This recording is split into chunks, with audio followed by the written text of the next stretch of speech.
Japanese प्रधानमंत्री की Bharat visit कल शाम से शुरू हुई है और अभी दिखता है कि भाई ऑलरेडी ये विजिट से पहले ही थोड़ी-थोड़ी बोलते हैं ना छुतरियाँ छोड़ी जा रही हैं।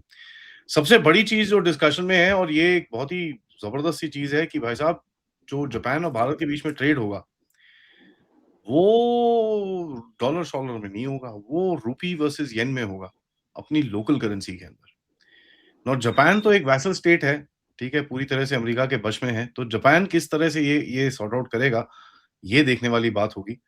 बट उनकी विज़िट आज है और काफ़ी सारी चीज़ें ऑलरेडी आ रखी हैं। तो एक प्री एनालिसिस करते हैं, प्री विज़िट। उसके बाद पोस्ट विज़िट करेंगे, we will talk about what all happened in this particular visit. But एक प्री विज़िट और इस पर्टिकुलर जो ये सेटलमेंट का एक क्लॉज़ है, इसके ऊपर थोड़ी-सी एनालिसिस करनी बहुत ज़रूरी है, to understand where the 2 countries are going. बात करते हैं पथिकेत भाई से। नमस्कार, जय हिंद, जय Bharat and welcome to Def Talk. नमस्कार अजय भाई। देखिए थोड़ा सा मैं 2 मिनट लेके कॉन्टेक्स्ट दे देता हूँ कि जापान जो है ना, Japan is one of the biggest contributor to foreign direct investment in India. India में जितना फॉरेन डायरेक्ट इन्वेस्टमेंट आता है उसमें से एक बहुत बड़ा अंश जो है वो जापान से आता है। 2000 से शुरू करके ईयर 2000 से शुरू करके 2026 तक उनके जो इन्वेस्टमेंट्स इंडिया में है, foreign direct investment is 48 billion US dollars. तो करीब करीब 1400 के ऊपर जापानीज कंपनी इंडिया में ऑपरेट करते हैं। और इंडिया और जापान का जो ट्रेड है on an average 27 to 28 billion dollar अभी है, if I am not mistaken. हो सकता है वो और बढ़ेगा। और जापान का काफी इंटरेस्ट है इंडिया में, इन सेमीकंडक्टर्स, इन क्रिटिकल मिनरल्स, फिर उसके बाद रेसिलियंट सप्लाई चेन तैयार करने में, और ओवरऑल जो इंडस्ट्रियल इन्वेस्टमेंट्स में। ये जो विजिट है initially it was supposed to happen in Guwahati most probably. तो Japan is also giving lot of impetus to north east. Japan के सब one of the biggest area जहाँ पे जापानीज मैन्युफैक्चरिंग होता है वो चाइना है। इंडिया में भी बहुत बड़े मात्रा में ऑटोमोबाइल सेक्टर में जापानीज की इन्वेस्टमेंट्स हैं। लेकिन Japan as part of the China plus one strategy India में और ज्यादा इन्वेस्टमेंट करना चाहता है।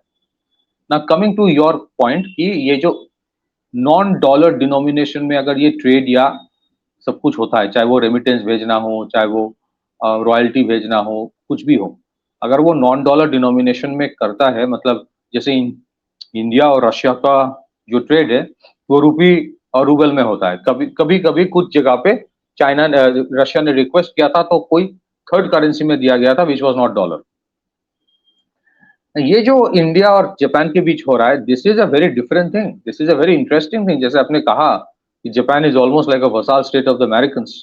उसके बावजूद अगर जापान राजी हो जाता है नॉन डॉलर डिनोमिनेशन में ट्रेड करने में, that's a very big thing. पर क्या India is the first country जिसके साथ जापान ऐसा करना चाहता है? नहीं।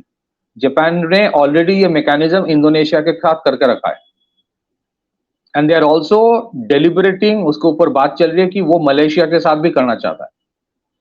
हो सकता है बाद में बहुत सारे और देश है जिसके साथ जापान नॉन डॉलर डिनोमिनेशन में ट्रेडिंग करेगा। उससे क्या होता है, आपकी थर्ड पार्टी डिपेंडेंसी अगर कम हो जाती है ना, when it comes to exchange और सेंडिंग ऑफ रेमिटेंस और जितने सारे इंटरनेशनल ट्रांजैक्शन, तो आपका कॉस्ट ऑफ रेमिटेंस कम हो जाता है। फिर उसके बाद आपके बहुत सारे और भी लाइबिलिटीज कम हो जाता है। एंड दैट इज वाई फिर जो एक जिसको कहते हैं कि बहुत सारे जो डिस्ट्रप्शंस ग्लोबली आजकल होते हैं फाइनेंशियल मार्केट्स में, you are actually not going for not. तो इनको अगर पूछा जाए कि भाई तुम क्या डॉलर को डिच कर रहे हो, they will say no, we are not ditching the dollar, we are only hedging our risk, that's it. We are not going for any kind of ditching. So it's a very interesting thing happening. और अगर ये होता है, ये तो अभी proposal stage में है, अगर ये होता है तो this going to be huge meltdown in the American, among the Americans. मतलब इंडिया और रशिया करे, क्योंकि इंडिया का स्ट्रेटेजिक ऑटोनॉमी के ऊपर इंडिया का एक फोकस है। रशिया के साथ कर रहा है क्योंकि रशिया के ऊपर सैंक्शंस है।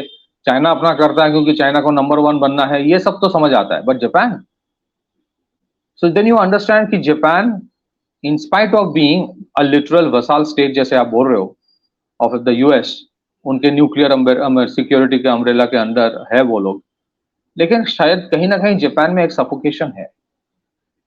Japan wants to gradually come out of it. क्या वो डिजोन करेगा अमेरिका को? कभी नहीं करेगा। But without dejoining America, without dejoining dollar, they will find some ways out. And it is interesting to understand कि why India is important for Japan. क्यों important है? इंपॉर्टेंट इसलिए है क्योंकि जापान को अगर आप कहें तो it's a very mature economy. अब मेच्योर इकोनॉमी का इंडिकेशंस क्या होता है? नंबर वन, मेच्योर इकोनॉमी जो होता है उसके ग्रोथ रेट्स कम होते हैं, क्योंकि they have already reached a pinnacle of growth. उसके बाद growth rates are very stagnant. दूसरी चीज क्या होता है? उनके demography has reached its prime. मतलब उनके demography, aged population is far more than young population growth. तो जापान में कैपिटल बहुत है, मैन्युफैक्चरिंग स्पेस कम है, डिमांड धीरे धीरे कम हो रहा है।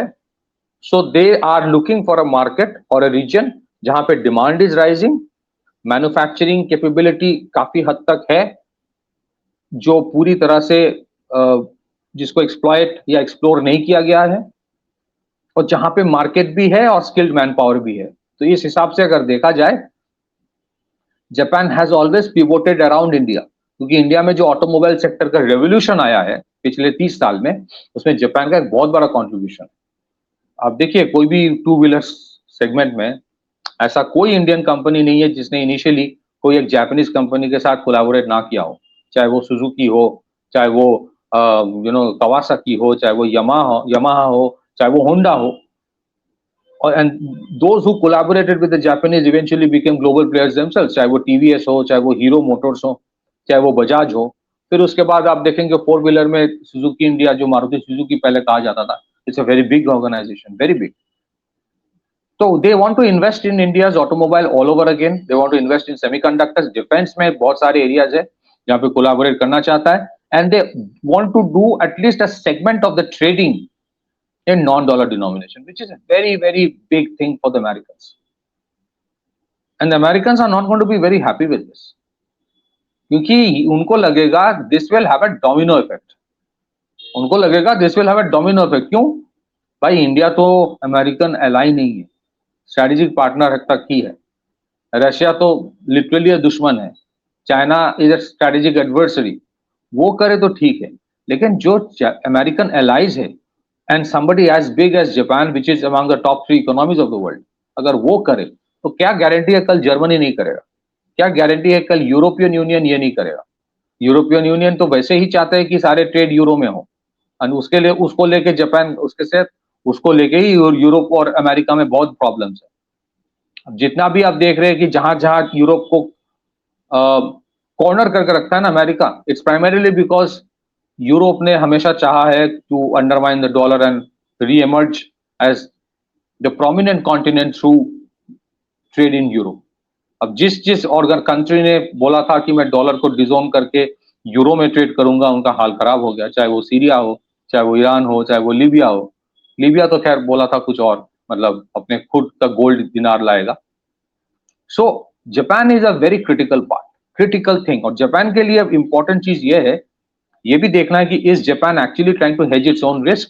जापान के सबसे बड़ा चैलेंज जो है वो फ्रीडम ऑफ नेविगेशन है।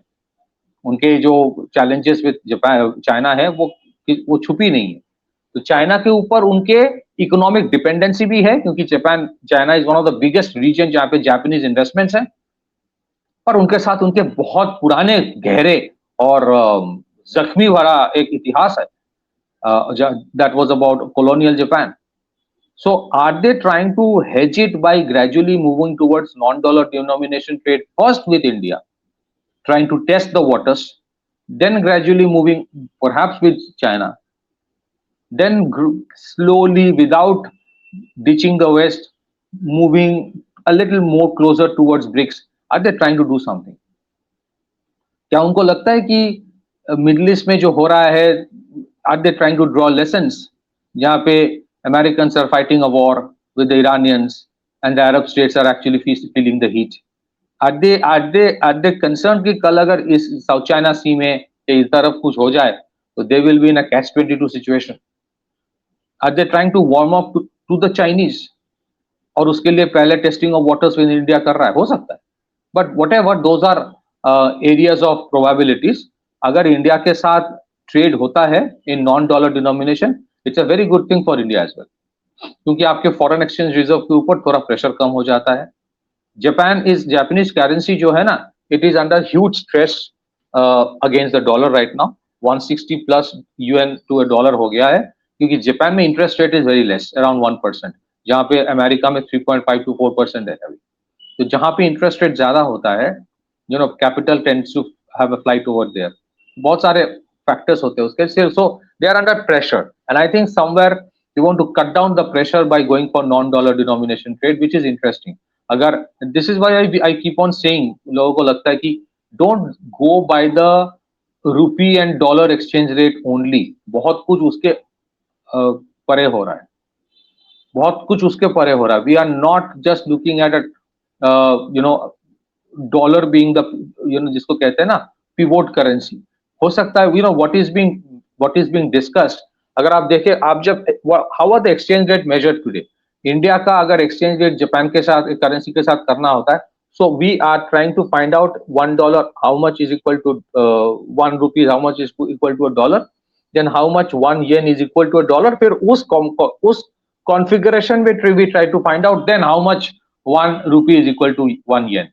तो अभी जो एक चीज जो बात चल रही है, I don't think it has yet come out, कि we will have our own exchange rate mechanism bypassing the dollar with other countries. Last but not the least, does it mean कि इंडिया भाई America से दूर चल रहा जा रहा है? You can not simply. हालांकि स्ट्रेटेजिकली बहुत चैलेंजेस है, हाँ बहुत सारे चैलेंजेस है, लेकिन उसके बावजूद you just can't ditch America, नहीं कर सकते. All that you are trying to do is to spread your eggs in different baskets, that is it. Otherwise America से भी इन्वेस्टमेंट्स आएगा. And it is important to understand areas of GCC जहां पे है, चाहे वो डेटा सेंटर्स हो, चाहे वो सेमीकंडक्टर्स हो, चाहे वो क्रिटिकल मिनरल्स हो, ये सारे एरियाज में वी टेंड टू प्रिज्यूम कि सारे इन्वेस्टमेंट्स वेस्ट से ही आता है. ऐसा नहीं है. Japan is a very big player in many of this areas, हालांकि उनके ब्रांड्स के नेम इतने बड़े नहीं होते. Japan is a major player, if not the biggest player in the semiconductor area. It's a major player. वो भी चाहते हैं कि इंडिया में इन्वेस्टमेंट्स हो, चाहता है. So a lot of things are happening. इसके बहुत सारे सबटरफ्यूजेस होते हैं, मतलब जो दिखता है उसके नीचे बहुत सारे लेयर्स होते हैं. All we can say is that Japan और यूएस का रिलेशनशिप है, उनके तो relationship we all know that is there, but कहीं ना कहीं बहुत सारे घाव भी है और बहुत सारे एरियाज है जहां पे डिस्कम्फर्ट है, including that of areas of trade. Trade is a very big area of discomfort. So they are not very comfortable with the trade threats जो अमेरिका से आता है, कि भाई तुम्हें इतना इतना इंडिया अमेरिका से लेना पड़ेगा और अमेरिका में इन्वेस्ट करना पड़ेगा. So they are trying to do certain things to reduce their dependency on certain aspects. हो सकता है इसका एक और भी इम्पैक्ट हो कि जो करेंसी प्रेशर आता है उसके ऊपर थोड़ा सा कम हो जाए. Let's see what happens in the future, but it's a very very important development. Sorry, I took a little more time. Back to you. Nahin, not at all. Actually, it's pretty well described because one of the things that we must understand, every country wants a hedge. ठीक है, किसी को एक जगह पे नहीं फंसना. Every country wants a hedge, and that includes American vassals as well. तो सबको एक यार alternative कुछ बना के रखो. एटलीस्ट साला कहीं पे कुछ झक्का पड़े, at least I can go back to that guy and say, okay, fine, let's work something. So I think, in my opinion, Japan is making that hedge. Right. And अभी जैसे both the leaders are at the Rashtrapati Bhavan, वो guard of honour और ये सब चीजें चल रही हैं. Japan is making that hedge कि यार ठीक है, अमेरिका के साथ हमारे अच्छे रिलेशंस हैं. इन्होंने सारे they've for the lack of better word they've caught our proverbial balls in the string. अब वो 1980 से हमको दिखता है किस तरह से अमेरिका ने इनको कंट्रोल करके रखा हुआ है. तो वो भी एक अपनी तरह से वो एक स्पेस ढूंढ रहे हैं जहां पर वो अपनी थोड़ी मैनूवरिंग स्पेस उनको भी मिल जाती है, because they are also looking for some alternative कहीं पे या थोड़ा सा डिफरेंस आए, so that we can do something a little different than what we were doing before and not get stuck into the same trap. तो उनका भी अपना नजरिया है, हमारा भी अपना नजरिया है, and that is what is going forward. So it's good actually. It's a great step, and it's also a realization कि भाई कहीं ना कहीं अमेरिकन बेस्ड जो अलाइज हैं और जो अमेरिका के बड़े क्लोज पार्टनर्स हैं उनको भी दिख रहा है कि यार लेट्स वर्क ऑल साइड्स. क्योंकि ये सिंगुलैरिटी जो एक अकेला अकेला अप्रोच है, हम इसी तरफ जाएंगे, हम यही करेंगे, हम वही करेंगे, वो दुनिया में आगे चलेगा नहीं. ऑन दैट नोट, पथिक भाई, एनीथिंग एल्स? नहीं, but just want a small example कि सोचने लायक ये चीज़ है कि जापान जो इतना एडवांस्ड है, आज तक एरोस्पेस सेक्टर में इतना बड़ा नाम क्यों नहीं हो पाया? ऑब्वियसली उसको दबा के रखा गया। वही है ना, So so टेक्नोलॉजी या so they are looking for areas जहाँ पे वो they can actually spread their wings freely. बहुत सारे इश्यूज है and I think this is what clearly a multipolar world looks like, जहाँ पे आप किसी को डिसोन नहीं कर रहे हो but you are hedging yourself, जहाँ पे और ये जरूरी नहीं कि हर चीज का परमिशन अमेरिका से लेना हो। दिस इज अ मैसेजिंग कि तुम्हारे साथ हमारा रिश्ता अच्छा है बट जरूरी नहीं कि अगर मेरे जापान के साथ कुछ करे तो आपको पूछ के करना पड़ेगा। So that is where the world is moving towards. Dollar will still remain the most dominant currency, but there will be 4 5 other currencies around it also. That is the important message. Back to you. या so that's just about it. On that note, thank you so much Pathikit भाई। सबसे request है, video को like करिए, subscribe करिए and share this with your friends and families, and of course let us know what you guys think about India rupee Japan yen cooperation. इस channel को आप support भी कर सकते हैं, check out the description. Also हमारी website को जरूर चेकआउट करिए एंड डाउनलोड द ऐप। नमस्कार, जय हिंद, जय भारत।